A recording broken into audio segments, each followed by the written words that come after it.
Every day, folks. Every day we got to do it, and every day it matters. Shout out to the team, Amina and Jonah. Appreciate you, ladies. Jonah, you doing extra duty today. Appreciate you. Shout out. Shout out to the Urban View family, the Nubians. Just grateful for everybody. And today I want to return I actually had a different moment of gratitude, but I just experienced something that caused me to shift up a little bit. I'm not often on Spoutable just because there's just too many social media apps. I have an account on Spoutable, and then I support the work that Spoutable is doing, but I have not had a lot of engagement or interaction there, and so it's not one of the apps that I tend to be on as much, even though I do have an account. But I saw on Blue Sky that people were going to be on Spoutable having a conversation about the election, and that took place in New York City. And so I listened to this Spoutable, and this is my first time listening to, I guess they have pods there, which is similar to Spaces on Twitter, or it's like the Clubhouse feature of Spoutable, for those of you who remember Clubhouse, which is around for like a hot minute. I guess technically it's still there. It's just not as heavily in rotation as it was during the pandemic. But anyway, I had this conversation, and people had a whole lot of opinions, most of which I disagreed with and whatnot. But it was an invigorating moment.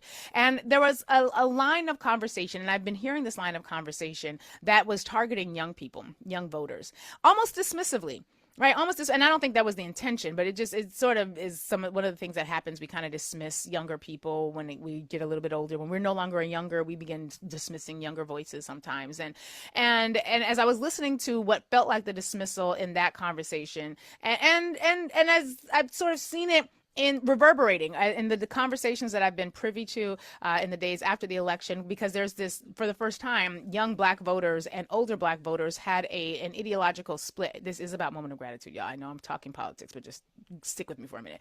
Young Black voters and older Black voters had an ideological split politically, and that split was reflected in the outcomes of the election. That usually doesn't happen. Older Black voters and younger Black voters often disagree on things, but Black voters who are older tend to vote, and younger Black voters tend not to. That didn't happen. And so it's caused a lot of wrinkling in people's analysis as to what's happening. And it just reminded me of the power of youth to really show up in dynamic ways that are often unexpected, even for those of us who used to be a youth.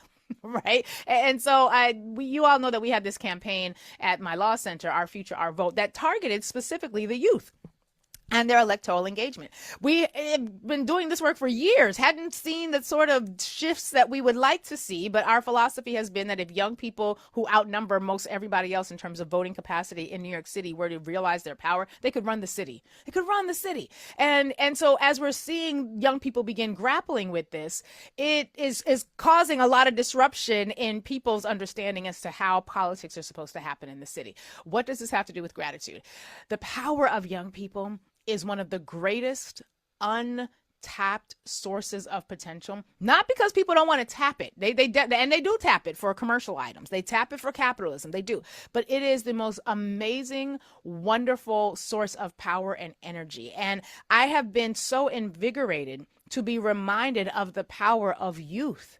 I remember when Dr. Jason Johnson came on early on after the election, and he talked to us about recording our memories. And it's going to be important in this era that we find ourselves in to have a written memory, not necessarily even on your device, but an actual written memory of a record of your memories. And when I'm thinking about the power of young people and what will happen as they become more aware of their ability to flex in a variety of ways, and not just in sort of the protest sort of format, but to really step into their power and to really step into their authority. It also gave me an analogy of what happens when we as a community really realize our power and step into our authority. The way in which young voters have completely disrupted the traditional analysis in New York City has been so inspirational. So inspirational, because we're not used to seeing this reservoir of power tap into their power. And I think the same thing is true for those of us in our community. We are not used to seeing us operate with the level of power and Kujichagulia energy that, if we were to do fully, would completely revolutionize and turn this world upside down in a really good way. in a really good way. And so I think, just as Jason Johnson told us, it's important to write down our memories. I have been telling some young people that I've been engaging in coalition with, you guys got to write this down. You got to solidify this. You have to hold on to this, because people are going to tell you that you didn't really do what you think you did. They're going to tell you that this is nothing to do with the general. They're going to discount everything that even this huge success, this huge win that you had. For those young people for whom this was a win, they are going to try to snatch this from you as soon as the sun is shining. And that's already happening. And so when I woke up this morning and I looked at my devotional for my daily encouragement source in one of my Buddhist texts, I was like, oh my God, here's what I read this morning when I got to my words of encouragement for my daily inspiration. And this is by Daisaku Ikeda, who I've quoted multiple times. And this is from the book called The New Human Revolution, Volume 17, Citadel of the People chapter. This is what was said as I'm having these conversations and discussions and these thoughts about the power of young people as an analogy for the power of our community. This is what was said in the daily encouragement. Quote, "It is important for young people." I wish I'm not lying to y'all. This is a direct quote. "It is important for young people to create a record of personal victories. This shapes their path in life and becomes a treasure they can always be proud of."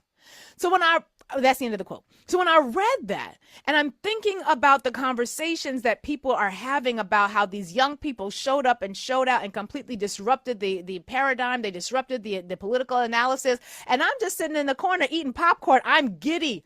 I am giddy, because if these young people can continue to strive and remember their power and hold on to it and expand on it and do the work of building the world they want to see, it will literally be the embodiment of everything that people who want more justice have been hoping for. And as an analogy between the potential of young people, when I think about what happens when we as a community, the global majority, step into our power, we completely disrupt the analysis. We completely disrupt the ability for people to predict what happens next. It causes kerfluffles. It causes kerflumpedness. It causes people to not understand what to do next, because they are not clear as to why it is we are not following the same pattern. And when we get clear that we are not following the same pattern because we are charting a new path forward, we are kujichagaliing our way into the type of community that we want, that we desire.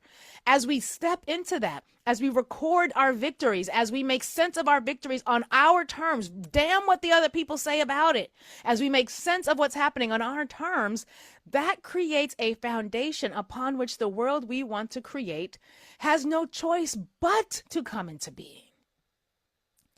We're in a moment right now where it seems like all hope might be lost, and there's a lot of reason for concern. I'm not trying to be Pollyannish or tragically optimistic about this. There's a lot of reasons for concern.